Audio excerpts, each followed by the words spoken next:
আজ বানাবো গাঙ্গুলিদার একটা স্পেশাল রেসিপি।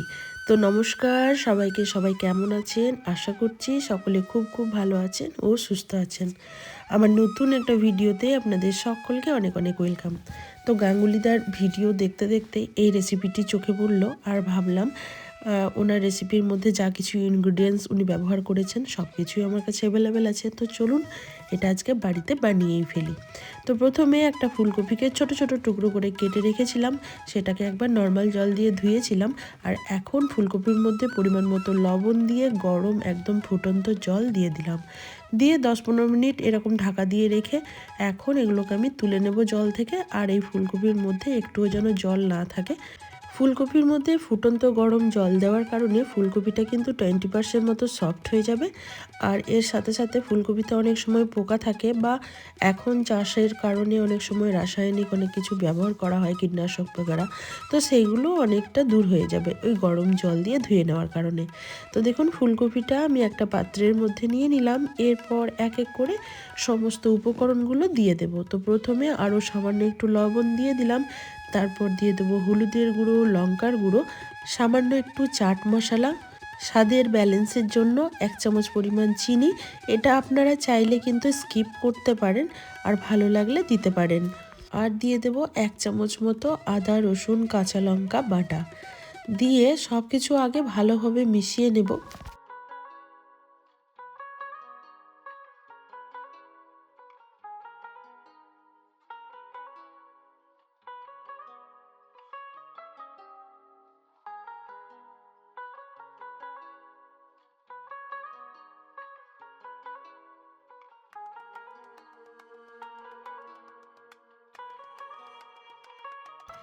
এইটা কিছুক্ষণ ঢেকে রাখবো, তারপর চলুন বাকি কী কী উপকরণ দিতে হবে দেখে নিই।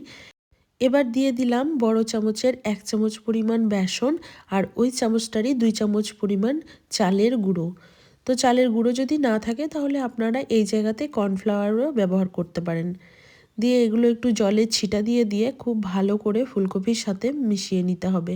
খুব বেশি জল একবারেই দেওয়া যাবে না, কারণ ওটা দিলে কিন্তু ফুলকপির পকোড়াটা একদমই ক্রিস্পি হবে না। সেই জন্য অল্প করে জলের ছিটা দিয়ে দিয়ে খুব ভালো করে ফুলকপির সাথে সব কিছু মিশিয়ে নিতে হবে। তো আমার পাত্রটা ছোট মনে হচ্ছিল, মেশাতে অসুবিধা হচ্ছিল, সেই কারণে আমি একটা প্লেটের মধ্যে ট্রান্সফার করে নিলাম।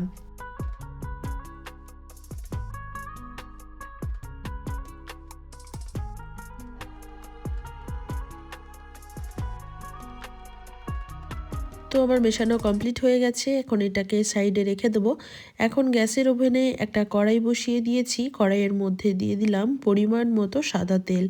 যেহেতু আমি আজকে বানাচ্ছি ফুলকপির পকোড়া, সেহেতু তেলের পরিমাণটা একটু বেশি ব্যবহার করেছি। তেল গরম হয়ে গেলে এক এক করে ফুলকপিগুলো আমি তেলের মধ্যে ছেড়ে দেব। ফুলকপিগুলো তেলের মধ্যে দেওয়ার সাথে সাথে উল্টাতে যাবেন না, তাতে করে ভেঙে যেতে পারে।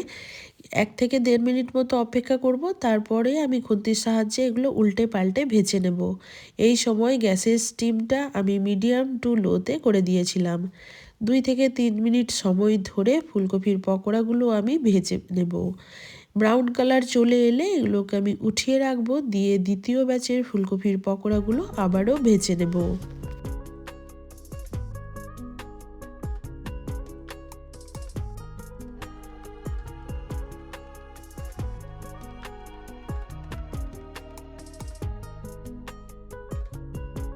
স্ন্যাক্স হিসাবে এই রেসিপিটি খেতে খুবই সুস্বাদু লাগবে।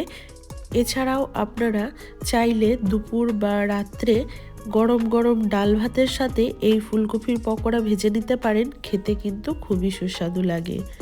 বিকালবেলায় চায়ের সাথে স্ন্যাক্স হিসাবেও কিন্তু খাওয়া যায়, বা কোনো গেস্ট হঠাৎ করে বাড়িতে এলে তাকেও কিন্তু এইভাবে ফুলকপির পকোড়া বানিয়ে পরিবেশন করতে পারেন।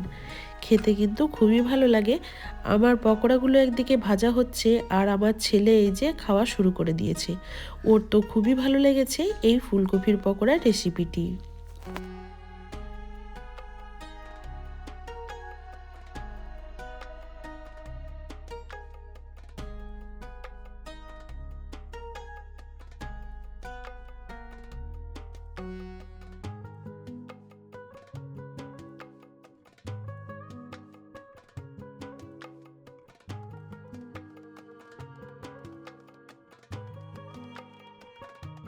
এই ফুলকপির পকোড়াগুলো বানানোর সময় তেলটাকে খুব ভালো করে গরম করে নেবেন।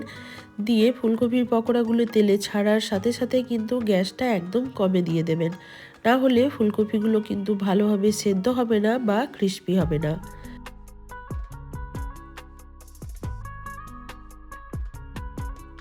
আমার কাছে গাঙ্গুলিদার রেসিপি খুবই ভালো লাগে, তার থেকেও বেশি ভালো লাগে ওনার কথা বলার স্টাইলটি। তো যাই হোক, ওনার এই রেসিপিটি আমি আজকে বানিয়ে ফেললাম, খুবই সুস্বাদু হয়েছিল। আমি আজকে সার্ভ করেছি টমেটো সস এবং পেঁয়াজের সাথে।